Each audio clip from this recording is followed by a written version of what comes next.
noches, ¿cómo están ustedes?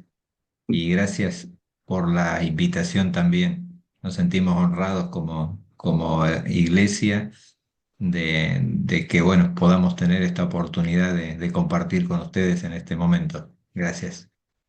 Bien. Y pensando en esto y en diferentes situaciones que cada uno vivimos, eh, cuando me propusieron compartir una reflexión, vino a mi mente nuevamente un pasaje que hace unos cuantos meses atrás me fue de mucho estímulo, de mucho ánimo para mi vida. El contexto, para que lo entiendan, es que estoy en lo personal viviendo con un cáncer. Estoy ya hace unos 6 años que tengo el diagnóstico de cáncer de próstata, ahora se extendió a los ganglios.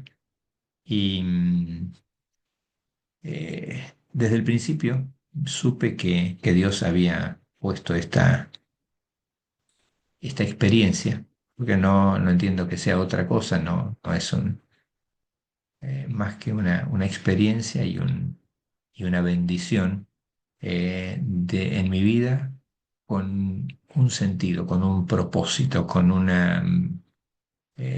para generar algo mejor de lo que había hecho hasta aquí.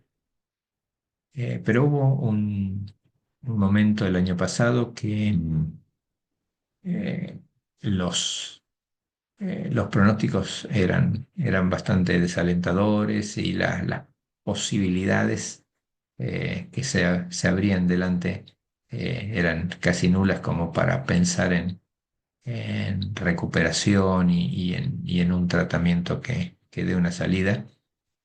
Y hablando con Dios, eh, pensando y buscando a Dios en oración y preguntándole qué es lo que quería o cómo confrontar esto, el Señor me llevó al Salmo 27. Y allí David habla de que desde el versículo 1, el Señor es mi luz y mi salvación, ¿quién temeré? El Señor es el baluarte de mi vida, ¿quién me asustará? Cuando los malvados avanzan contra mí para devorar mis carnes, cuando mis enemigos y adversarios me atacan, son ellos los que tropiezan y caen. Aun cuando un ejército me asedie, no temerá mi corazón, aun cuando una guerra estalle contra mí, yo mantendré la confianza, dice David. Y habla en estos primeros versículos de la confianza en Dios. Una sola cosa pido al Señor, sigue diciendo el versículo 4, y es lo único que persigo: habitar en la casa del Señor todos los días de mi vida, para contemplar la hermosura del Señor y buscar orientación en su templo. Porque en el día de la aflicción Él me resguardará en su morada. Al amparo de su santuario me protegerá y me pondrá en alto sobre una roca. Y al final, esto es hasta el versículo 5, pero al final, desde el versículo 13 y 14 dice Dios, dice David, perdón, pero de una cosa estoy seguro: he de ver la bondad del Señor en esta tierra de los vivientes. Pon tu esperanza en el Señor, cobra ánimo y ármate de valor. Pon tu esperanza en el Señor. Este versículo 14 realmente para mí fue aleccionador, fue de gran estímulo y fue la dirección, fue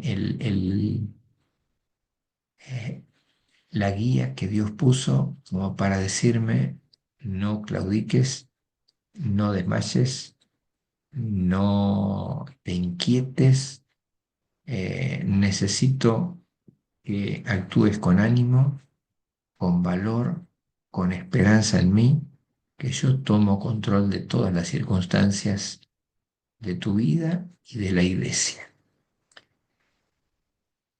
Y esto para nosotros fue significativo, lo fue para mí, lo fue para mi familia y sé que también para los hermanos de la iglesia, porque eh, esto reafirma también el hecho de que la, la propuesta que Dios nos permite hoy vivir, esta buena propuesta de poder estar pensando en tener una propiedad, tiene que ver un poco con esto. Para mí era una preocupación desde que tuve el diagnóstico, decir que quede ordenado en la iglesia varias cosas, todo, digamos, la mayor cantidad de cosas, pero también dentro de esto estaba que la iglesia tenga su lugar propio, tenga su sitio confortable, adecuado para actividades, para pensar en seguir adelante cumpliendo la tarea aunque yo no esté. Y realmente el Señor no solamente me dio esta palabra, este mensaje, este estímulo, este ánimo, sino que también nos dio la respuesta, como nos la está dando en este tiempo, de que se ponga ese cartel de venta en ese terreno con 3 construcciones justo frente a donde hoy estamos sirviendo, y que sea posible el comenzar a pensar que eso podía ser para nosotros. Yo pienso en esto, y pienso en lo que significa el confiar en Dios. Pensemos que este Salmo 27 fue escrito en una época de gran tensión y conflicto en la vida de David. Eh, Aunque aquí no estamos viendo que se haya una referencia a un evento específico, podemos interpretar que las dificultades que David enfrentó durante su reinado, como las persecuciones y las amenazas de sus enemigos, tanto internos, solamente recordar la rebelión de su hijo Absalón es un detalle muy fuerte en esto, como también externos, amenazas con las naciones vecinas, eh, nos da el contexto de lo que es la palabra que él vuelca al hacer este poema, este Salmo 27. Aquí encontramos fuertes sentimientos de confianza y esperanza en Dios, a pesar de las adversidades, más allá de las adversidades, independientemente de las adversidades. Podemos observar algunos momentos de angustia, pero también vemos una firme seguridad en la protección divina. El texto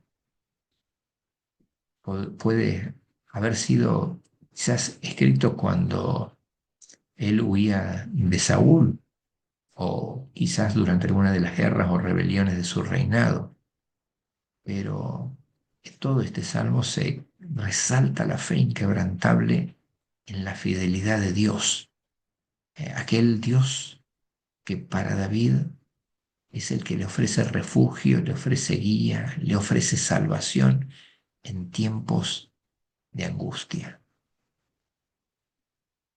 Es un poema, como tantos de los que David escribió, que viene a reflejar la lucha del cristiano entre la oscuridad de las pruebas y la esperanza que da la luz de la presencia de Dios, la confianza en el Dios que es todopoderoso, en el Dios que es fuerte, que es grande, que es real, en el Dios que está con nosotros siempre.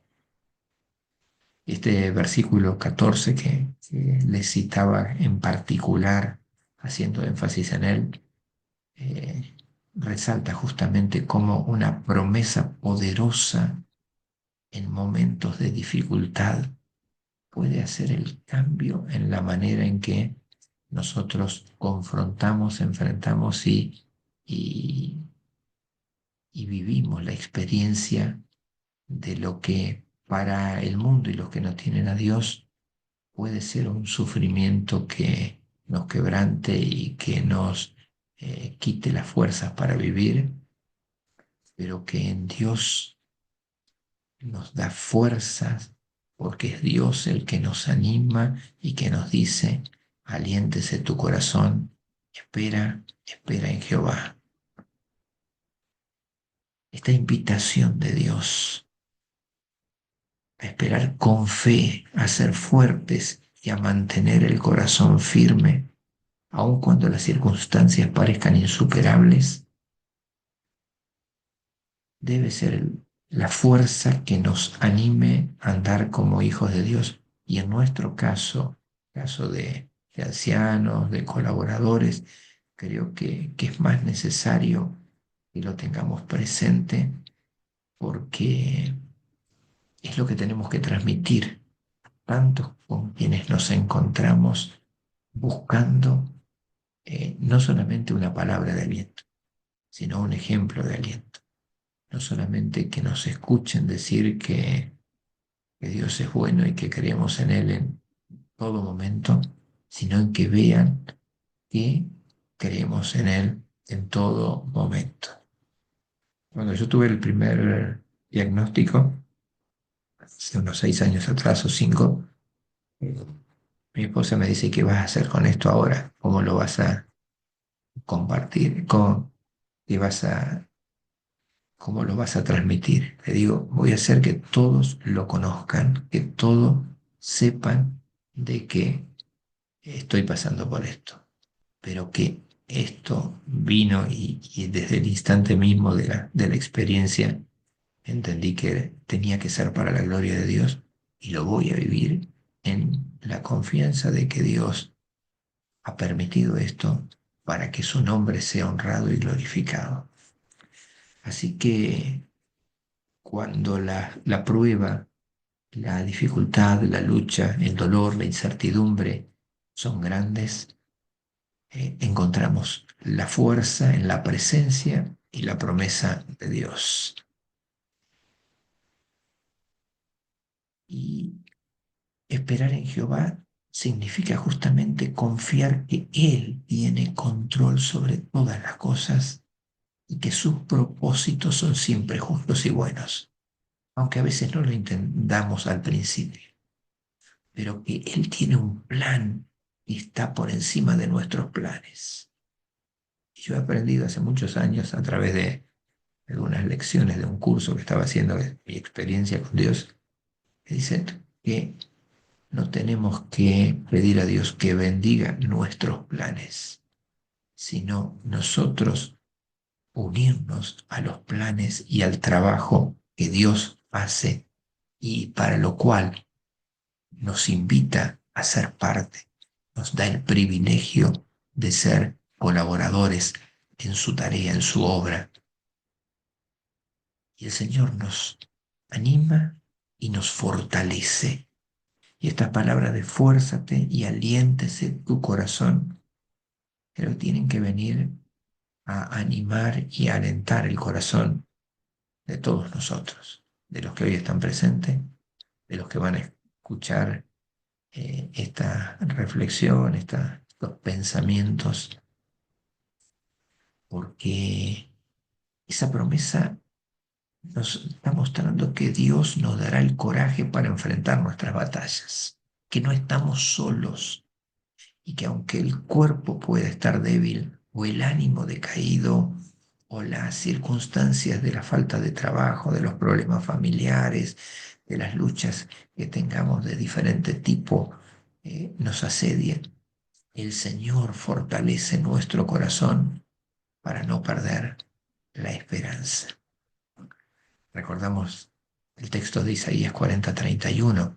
Los que esperan a Jehová tendrán nuevas fuerzas, levantarán alas como las águilas, correrán y no se cansarán, caminarán y no se fatigarán. Es un versículo que también complementa la idea del Salmo 27 y recordándonos que esperar en Dios trae una renovación de fuerzas, aún en medio de las dificultades. Él es el que nos capacita para seguir adelante, no somos nosotros. Recordamos también a Pablo decir que por tanto no desmayamos, 2 Corintios 4. Antes, aunque nuestro hombre exterior se va desgastando, el interior, no obstante, se renueva de día en día, porque esta leve tribulación momentánea produce en nosotros un cada vez más excelente y eterno peso de gloria.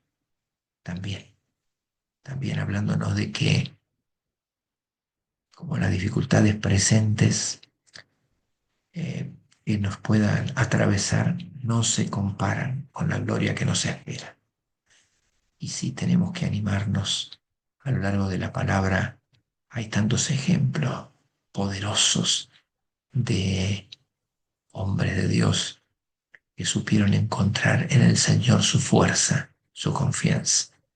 Recordamos a José como un ejemplo que hoy conocemos como vida resiliente, que se levanta luego de cada dificultad y mira al frente con confianza y fe, sabiendo que siempre hay esperanza de una salida, siendo fiel a Dios y esperando en su voluntad. Job, ¿qué decir de Job? Otro de los ejemplos tan claros de alguien que enfrentó una serie de sufrimientos indescriptibles. Perdió riqueza, familia, salud, enfrentó una enfermedad terrible, pero en medio de su dolor y sufrimiento, Job mostró una fe inquebrantable en Dios. Job cuestionó y expresó su sufrimiento, pero nunca dejó de confiar en Dios. Dice en el capítulo 13, versículo 15, he aquí, aunque él me matare, en él esperaré. Tremenda mensaje, tremendo versículo, muy contundente hasta el punto en que estaba dispuesto a seguir confiando en Dios, para decir al final, yo sé que mi Redentor vive. Y este es el plan que Dios tiene al permitirnos sufrir, pero también al bendecirnos con su presencia en nosotros. Daniel es otro ejemplo de vida consagrada y con mucha confianza en Dios. Llevado cautivo a Babilonia, un lugar lejano, extranjero, enfrentándose a diferentes y múltiples pruebas. Uno de los momentos más críticos es cuando se le ordena adorar una estatua de oro del rey Nabucodonosor, lo que era contrario a su fe. Fue arrojado al foso de los leones por seguir fielmente sus principios y aún allí seguía creyendo. Ellos dijeron, he aquí nuestro Dios a quien servimos puede librarnos del horno de fuego ardiendo y de tu mano, oh rey, nos librará. Y si no, sepas, oh rey, que no serviremos a tus dioses. Nuestro Dios siempre va a estar primero.